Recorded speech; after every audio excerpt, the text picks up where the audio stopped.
Hello, teacher. Hello, guys.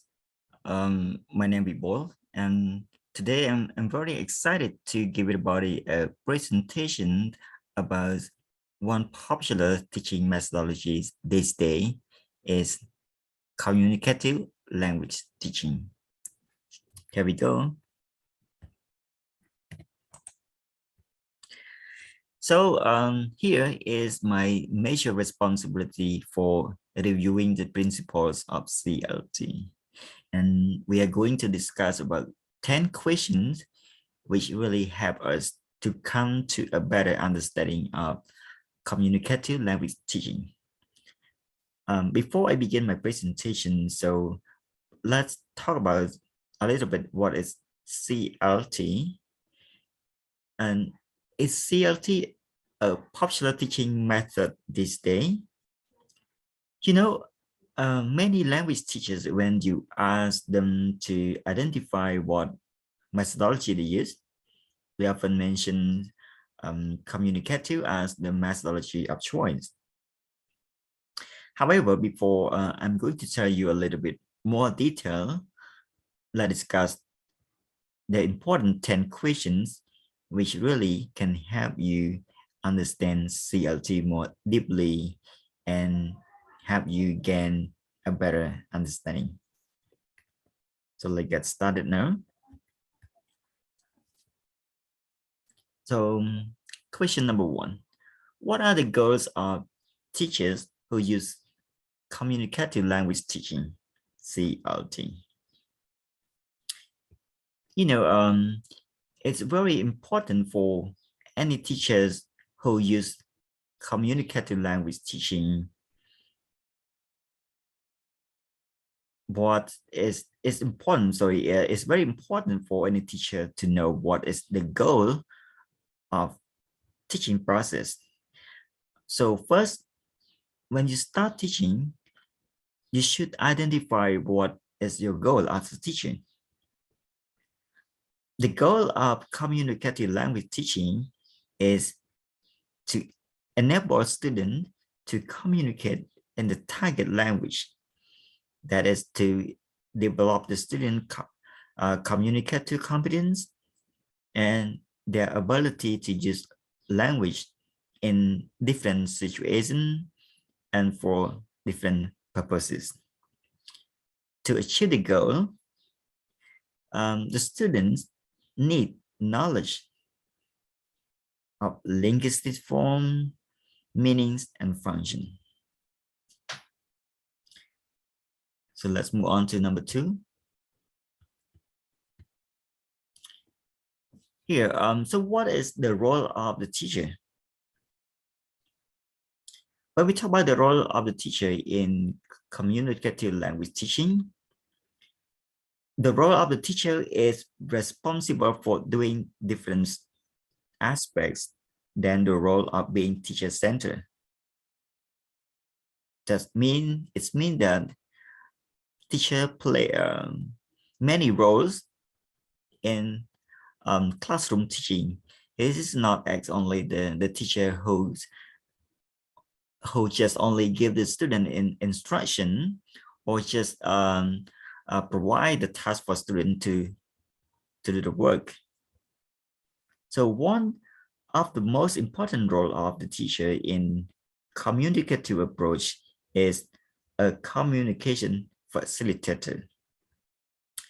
The teacher facilitates communication in the classroom and interact with each other to negotiate meanings.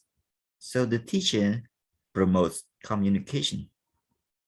Second, during the activities, he also acts as an advisor, answering student questions and monitoring student performance, and so on.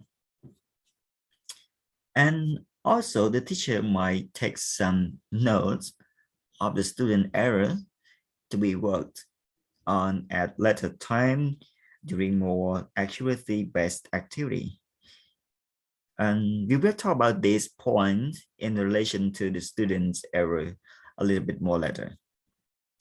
So just skip this one. And anyway, at other times, the teacher also might be a co-communicator who's engaged in the communicative activities along with students. And sometimes the teacher also acts as an independent participant with the student. Okay. Uh, let's answer another question in question number 2 is what is the role of students? Since the teacher role is less dominant than in a teacher-centered method, students are seen as more responsible for their own learning. In communicative language teaching, student is a learner-centered approach, which the focus is on the learners themselves. The students are supposed to be learning actively, and they are supposed to do most of the activities. So the role of the student are communicators. They are actually in negotiating meaning, which means exchange meaning in communication. And another important role is negotiator. So the students are actually engaged in negotiating meaning, in trying to make themselves understood, even when their knowledge of the target language is incomplete. Students are seen as more responsible managers of their own learning. In short, student role is more important than the teacher role. Students need to be active learning, and they need to lead all the learning process, and they do most of the activities. So let's move to question number 3. What are some characteristics of the teaching and learning process?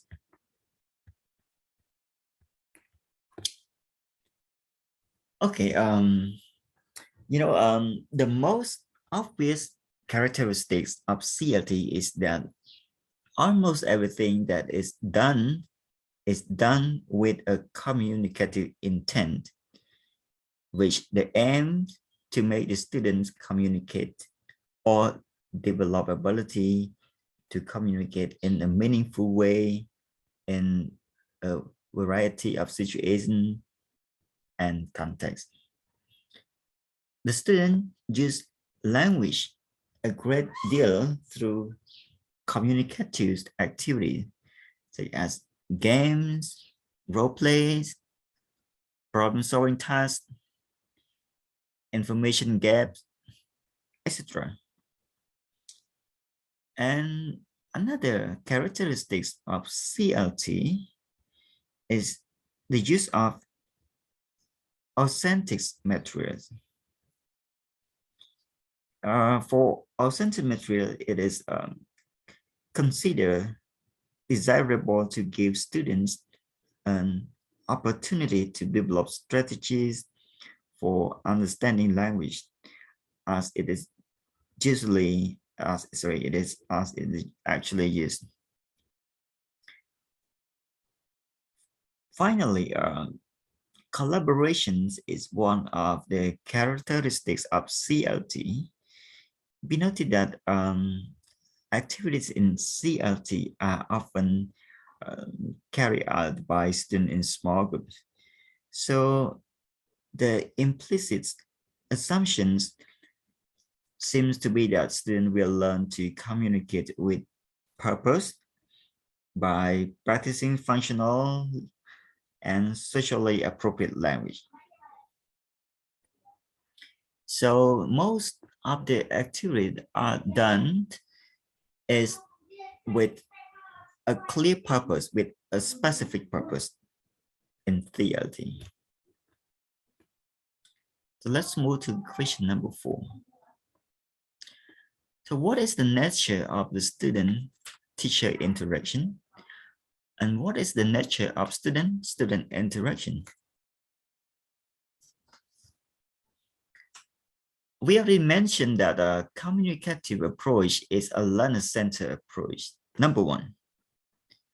Number 2 is that the role of the student is as active negotiators.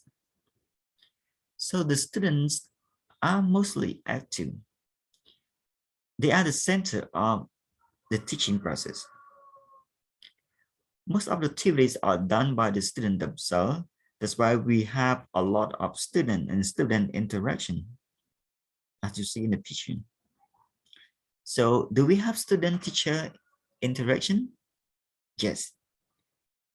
And do we have teacher-student interaction? Also yes. So we have student and student interaction, student and teacher interaction, and teacher and student interaction. But the most important main idea is student and student interaction. Students interact with a great deal with one another. They do this in various configurations, pairs, trades, small groups, and the whole group. Now we come to the question number 5. How the feelings of the student deal with. One of the basic assumptions of communicative language teaching is that by learning to communicate, students will be more motivated to study another language. Then they will feel that they are learning to do something useful. So the most important idea is that students are motivated. They like the process of learning and the communicative approach. Although the activities are enjoyable for students, such as games, role plays, problem-solving tasks, and all these activities are considered as enjoyable activity and the process of language teaching. And by doing this activity, they are given an opportunity to express their individuality by having them share their ideas and opinions on a regular basis. Question number 6. How is the language viewed and how is the culture viewed? You know, as we know, language is for communication. Linguistic competence, the knowledge of forms and their meaning, is only one part of communicative competence. Another aspect of communicative competence is knowledge of functions that language is used for. Sorry. Thus, the learners need knowledge of forms, meanings, and function. How about cultures? Cultures is used as the everyday lifestyle of people who use the language.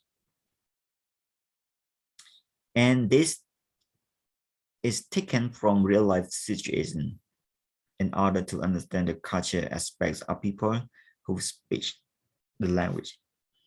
And there are certain aspects of it that are especially important to communication.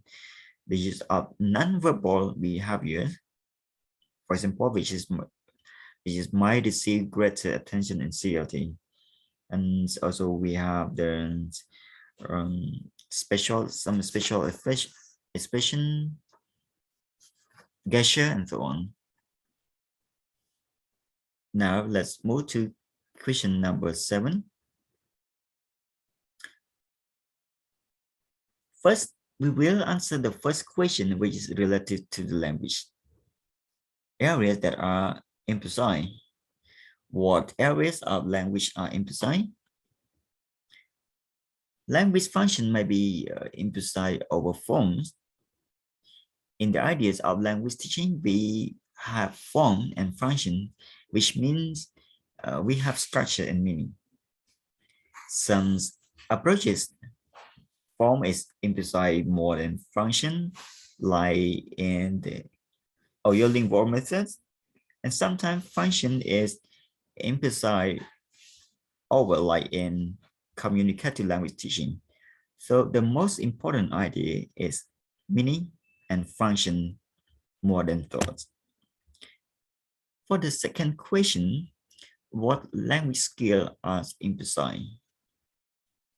Actually, in communicative language teaching, the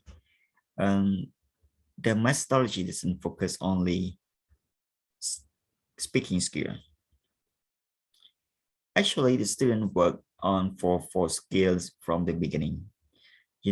Just oral communication, it just happens through only when the negotiation between the speaker and listener. Let's move to question number 8. So what is the role of the student's native language? Now we come to an important question number 8.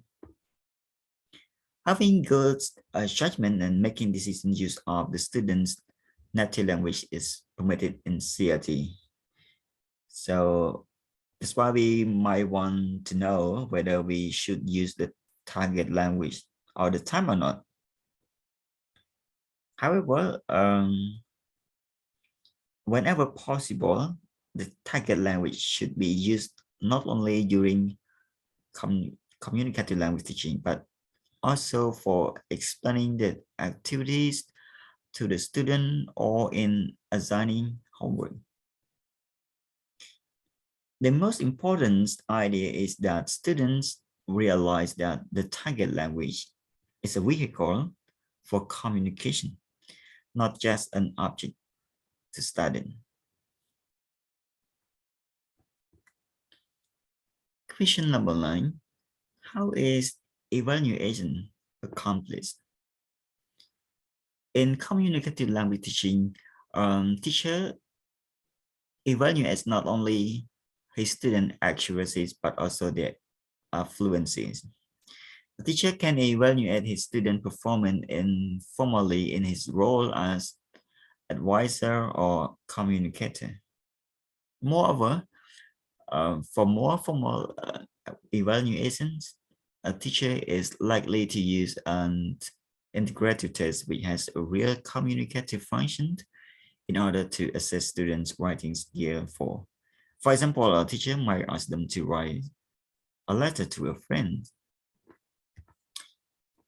Now we come to the last question, number 10. How does the teacher respond to student errors?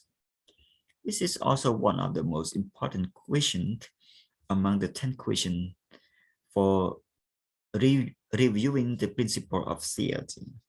So how the teacher responds to the student errors? Should the teacher interrupt the student while they are speaking? Should the teacher wait until the end of the activities? Errors of forms are tolerated during fluency-based activity and are seen as a natural outcome of the development of communication skill. Then the fluency is more important than accuracy. So the teacher should not interrupt or stop the student and give feedback during the activity. So the teacher needs to, as we have mentioned already, the teacher role as an advisor. He might take some note of the students, and when students finish their task, the teacher can give correct feedback. The teacher may note the errors during the fluency activity and return to them later in accuracy-based activity. So this is the end of my presentation. Thank you for listening and paying attention. And I hope you will enjoy the next presenter. And the point is, reviewing for techniques of CLT. Thank you and goodbye.